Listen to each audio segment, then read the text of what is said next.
siguen las peleas en el gobierno, ya no sabemos pues si quién es amigo y quién es enemigo en medio de este gobierno, pero al parecer todos terminan siempre yéndose en contra de Armando Benedetti, y eso es lo que pasó acá.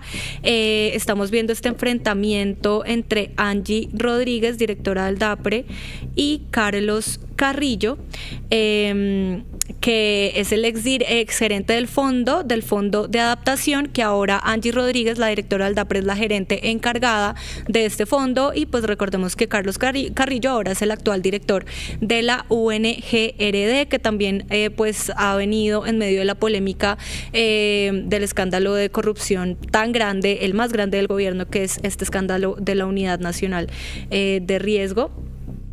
Y pues bueno, acá estamos hablando de que hay plata, hay contratos, esto es lo que denuncia Angie, pero que no hay ejecución. Eso es lo que denuncia ella de Carlos Carrillo, que él no ha sabido ejecutar los recursos, y pues lo que dice Angie es que hay que revisar. Ella revisó, ¿no?, como gerente encargada, lo que está pasando en este fondo, y encontró como estas cosas que le llamaron la atención, y es el tema de La Mojana, que se le asignaron recursos desde el 2023, se le asignó 1,1 billones de pesos, y pues hoy hay 930 mil millones, y la ejecución real fue apenas del 3%.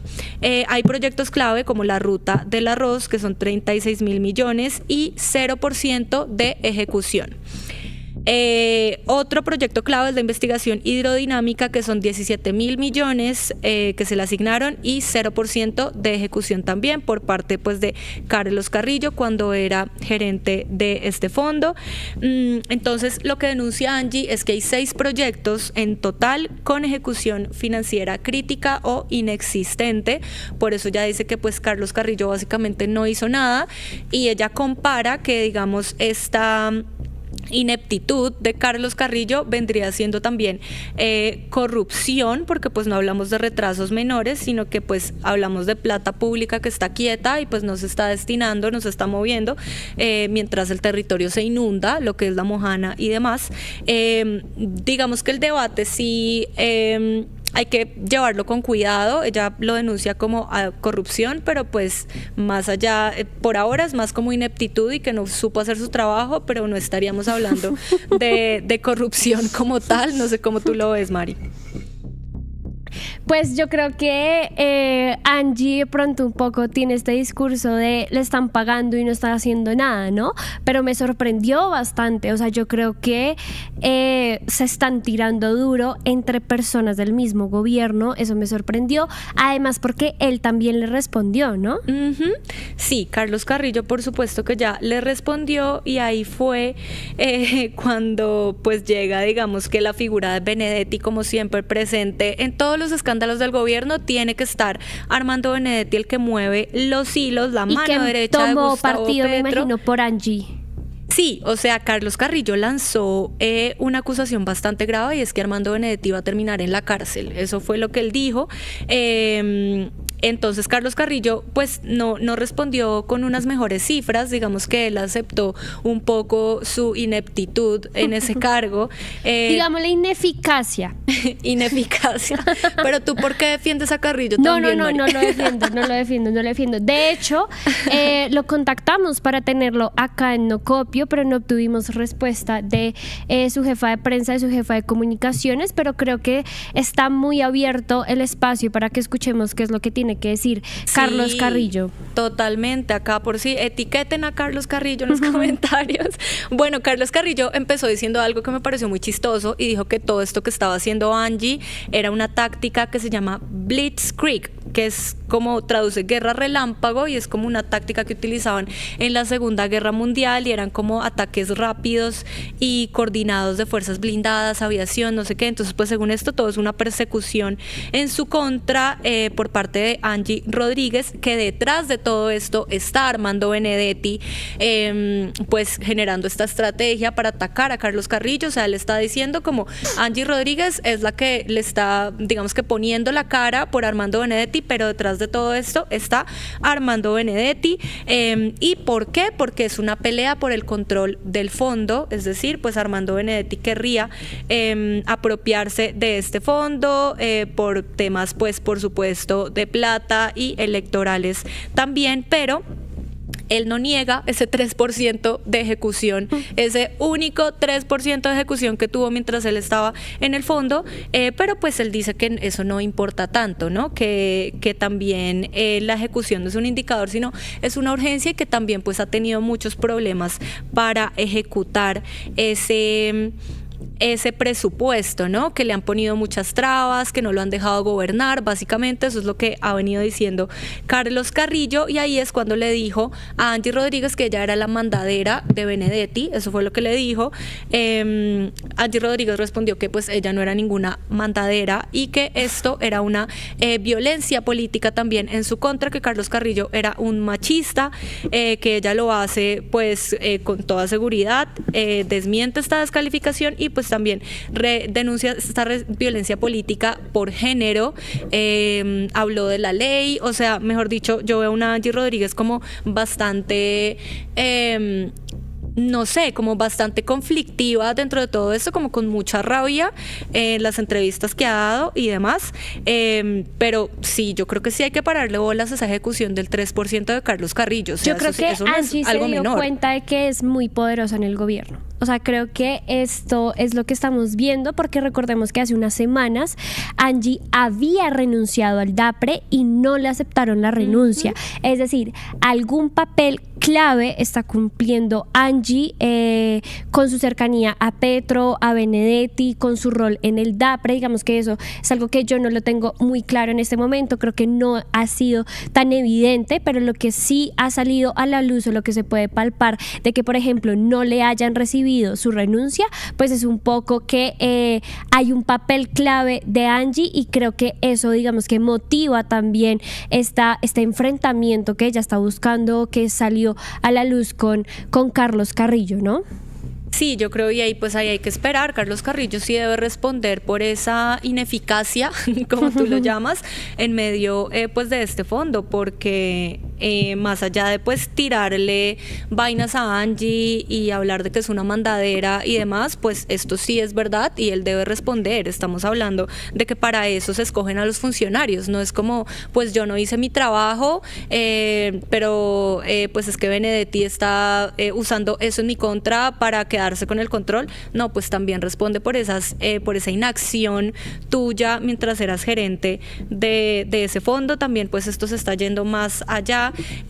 Angie Rodríguez denunció un robo en la casa de sus padres, está diciendo que todo esto pues está como ligado a este escándalo y como a esta intimidación que quieren hacer en contra suya, pero pues acá lo importante es que la mojana sigue esperando, que estamos hablando de billones designados y que para Carlos Carrillo este 3% pues es algo menor y que no es de cuidado. Pero entonces, ¿qué pasa? ¿Quién es el encargado de ejecutar esos proyectos y quién es el encargado pues de trabajar? Porque pues estamos hablando de 0 obras y pues la discusión sí debería enfocarse en lo importante y no en debates ideológicos. Esto no se trata de ideologías y de Armando Benedetti y de pues elecciones, sino es como qué pasa con las personas, ¿no? Sí, lo que sí es raro es que ese control político venga desde el mismo gobierno, ¿no? O sea, como desde las mismas personas del gobierno, que era algo que ya habíamos visto, por ejemplo, en el primer Consejo de Ministros, o creo que el segundo, que es cuando Gustavo Bolívar le dice a Petro que lo ama, pero que también dice que Laura pues no lo respeta, no lo escucha y que hace críticas, y que Laura un poco sale al agua a echar al agua a Gustavo Bolívar, y luego sale Gustavo Bolívar a decir como no, yo sí he gestionado y demás, y hay como unos enfrentamientos ahí, que eso me parece poco usual y que me parece problemático, ¿no? Que veamos un gobierno en el que se están enfrentando entre ellos mismos o en que se están sacando los trapitos. O sea, yo sí creo que eso es necesario. Si Angie tiene una denuncia importante contra Carlos Carrillo, me parece clave que se haga ese control. Lo que siento que está siendo poco usual es que eso se haga así a la luz y se saquen los trapitos, y que a la final siento que o Benedetti o Petro son quienes terminan como mediando esas discusiones o al menos tomando partido. Y lo que estamos viendo aquí claramente es que el gobierno apoya a Angie Rodríguez, ¿no? Total, Benedetti ya, mejor dicho, ha descalificado de 1000 formas distintas a Carlos Carrillo, lo cual también pues es caer muy bajo, pero es muy fiel al estilo de Benedetti que hemos visto desde siempre, de entonces ese hombre caribe que insulta y utiliza ese lenguaje súper criollo y grosero para referirse a los demás. Dijo que Carrillo era un farsante, también inclusive pues se burló de una época en la que Carrillo pues fue migrante en Londres y fue mototaxista. Para Armando Benedetti pues también lo importante es como desviar la discusión y enfocarse también en la vida personal de las demás personas, y ahí también está la doble moral. Ahí uno identifica doble moral no solo en la derecha y en el escándalo de María Fernanda Cabal, sino también un Armando Benedetti que pide que no se entrometan en la vida personal del presidente Gustavo Petro, pero entonces sí viene a burlarse del trabajo que tuvo Carlos Carrillo siendo pues viviendo en Londres, lo cual también pues deja mucho que desear. Por eso yo creo que los insultos de parte y parte pues deberían dejarse de lado y analizar muy bien esto, tanto la parte de la digamos que mala ejecución de Carlos Carrillo, pero también de ese supuesto control que quiere ejercer Benedetti en el fondo de adaptación, que lo quiere pues tener como botín burocrático, que tampoco sería nuevo. Pues Armando Benedetti, además Carrillo acusó a Armando Benedetti de tener alianzas con la ñoñomanía, así fue como él lo llamó. O sea, acá hay un montón de conceptos y trapitos al aire que se están sacando, pero entonces sí, queda chévere tener a Benedetti, ¿no? Acá yo creo que sería genial tenerlo. La semana pasada yo logré hablar con él, y además de que a mí me parece un hombre chistoso, me pareció, es un tipo chistoso, es un tipo jocoso, ¿sí? O sea, yo creo que más allá de que nos caiga bien o mal, o de que estemos de acuerdo con sus formas, sus decisiones y sus pronunciamientos, pues es un tipo jocoso, y me causó mucha risa que cuando empecé a hablar con él, lo primero que me dice es como: yo le voy a responder las preguntas, pero necesito que me crea. O sea, que lo que yo le diga necesito que me crea. Me pareció, sí, como que siento que nos habla un poco del talante que es Armando Benedetti, él no se va con juegos, y lo que yo digo aquí es palabra absoluta y última palabra, y creo que nos habla también mucho del poder que ha estado teniendo pues en este gobierno, ¿no? Y pues ya veremos si es verdad lo que dice Carlos Carrillo, que pues afirma que Benedetti va a terminar en la cárcel. Pero entonces ya pues para terminar con este tema, pasemos a las otras movidas que pues hay en medio de la izquierda. Este es el escándalo del momento. Digamos que los demás candidatos pues han estado tranquilitos por ahí de gira, pues dedicándose a hacer política, a hacer campaña, y pues en esas anda el candidato más importante de pues la izquierda, el candidato del petrismo, que es Iván Cepeda, que pues estaba de gira y dio un importante discurso, pero pues primero recordemos que Cepeda se reunió con empresarios recientemente. Ahí estuvo Andrés Cepeda en el Congreso. Estuvo en el Congreso, sí. Y no ya, se tomaron fotos. Ya le hicieron los memes, sí, como obvio, a Cepeda siendo el candidato. Lo traemos al Safari, el miércoles, porque cuando les juro que yo pensé que era Cepeda. Cuando yo vi Iván Cepeda, cuando yo vi la foto, dije como Iván Cepeda, y luego que estaban haciendo la burla, porque pues era un reconocimiento a Andrés Cepeda, no tiene nada que ver con la campaña de Iván.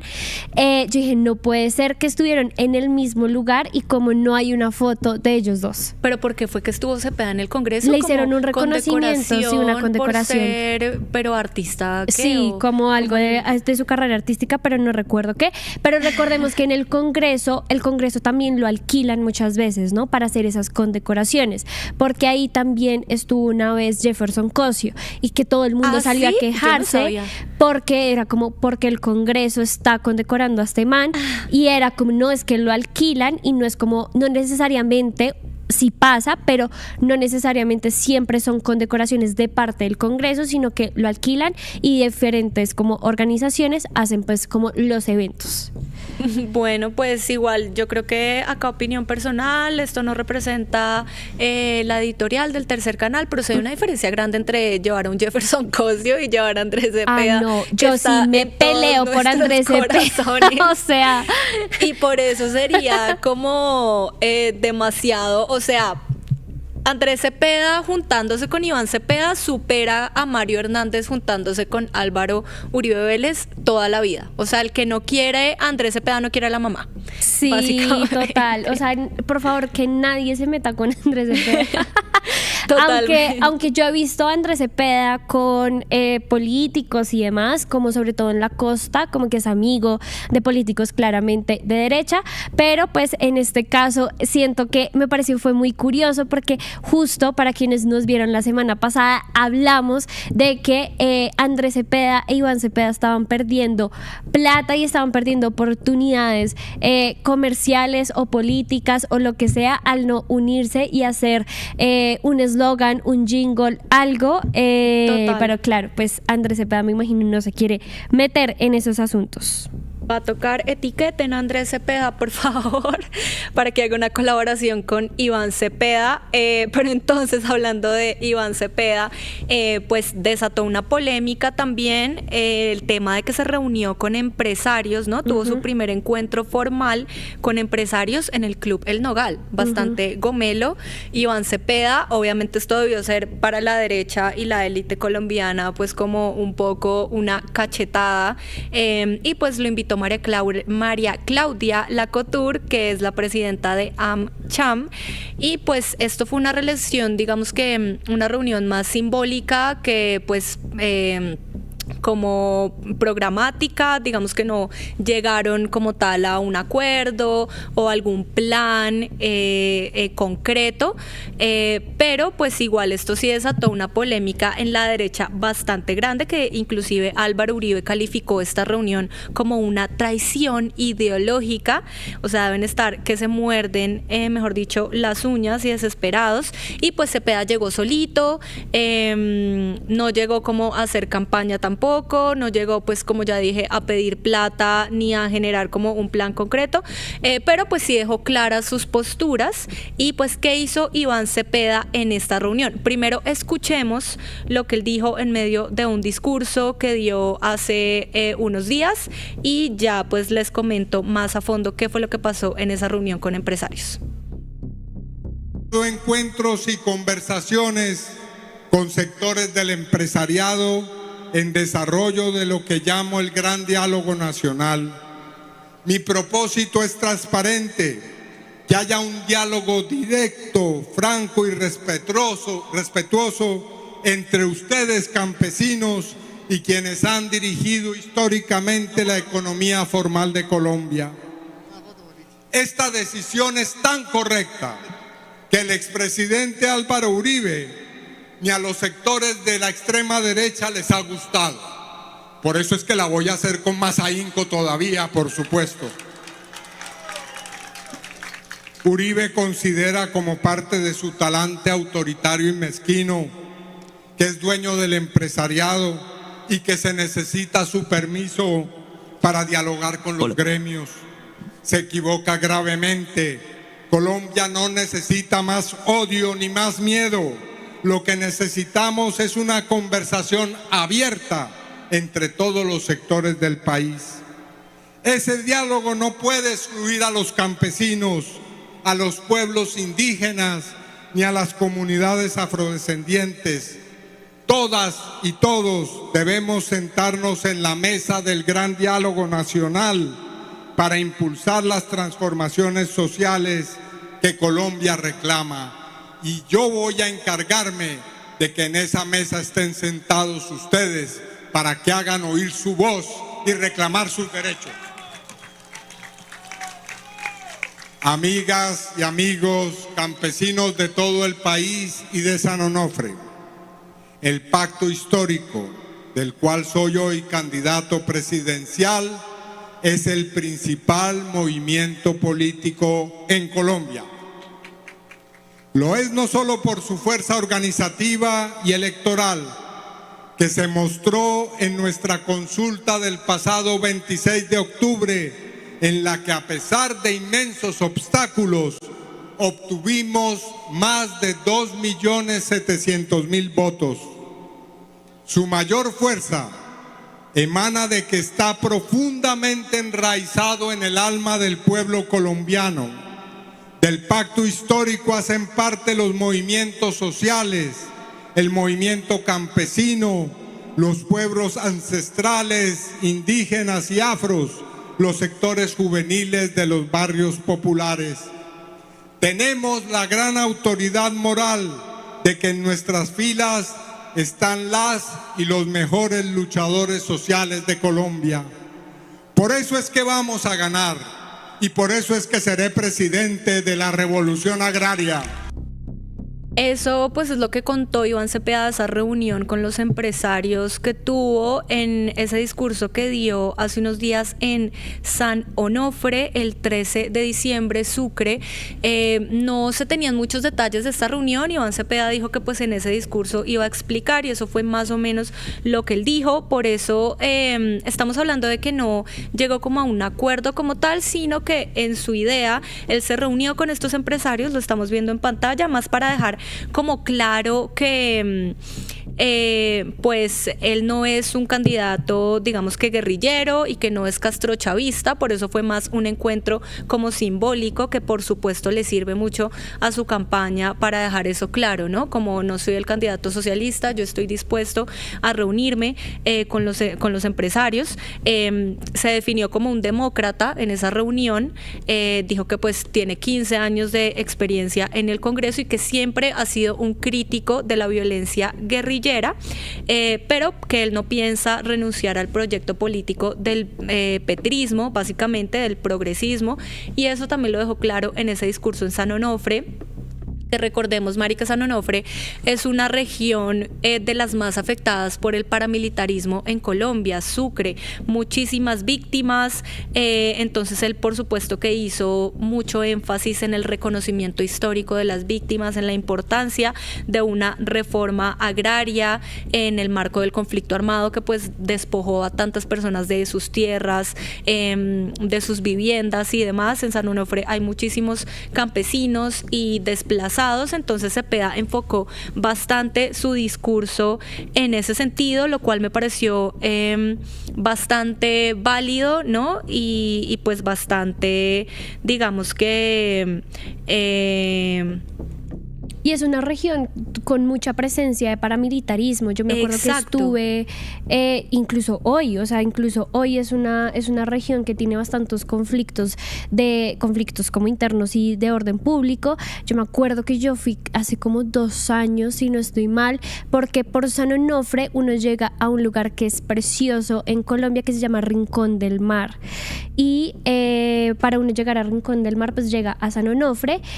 Y recuerdo que estaba muy caliente la cosa, incluso cuando es una zona, pues que como está Rincón del Mar y tiene acceso como a Tintipán y como todas estas islas así del Caribe, pues a pesar de ser muy turístico, pues sí había como unas prevenciones y unas alertas bastante importantes, y lo que he visto es que se ha ido aumentando, digamos que esta presencia de grupos armados en esa zona, pero que, claro, como digamos es una zona turística, de pronto a veces no es tan palpable, pero pues que sigue muy presente allí.